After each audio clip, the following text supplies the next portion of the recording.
പെങ്ങള് ചോദിച്ചില്ലേ ഇഞ്ചി പോലീസിനെ തല്ലിയതിൽ ഏട്ടന് പങ്കുണ്ടോന്ന്? ഈ ഏട്ടൻ തന്നെ അത് ചെയ്യിച്ചത്. ജയിലിൽ കിടന്നുകൊണ്ട് തന്നെ അവനിട്ടുള്ള പണി ഏട്ടൻ കൊടുത്തു.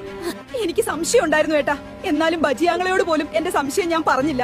പക്ഷെ എന്റെ ഏട്ടൻ ഇത് ചെയ്യില്ലെന്ന് വിശ്വസിക്കാനായിരുന്നു എനിക്കിഷ്ടം. തീരെ സഹികെട്ടിട്ട ഏട്ടൻ അത് ചെയ്തത്. ആ ഇഞ്ചി പോലീസ് ഏട്ടനെ ജയിലിൽ വെച്ച് മൃഗീയമായി തല്ലിച്ചതച്ചു. ചേട്ടനെ ഉപദ്രവിച്ചറിഞ്ഞ നീ സഹിക്കില്ല. അവൻ ഏട്ടനെ ശരിക്കും ഉപദ്രവിച്ചു, അടിച്ച് ഇഞ്ചപ്പരുവാക്കി.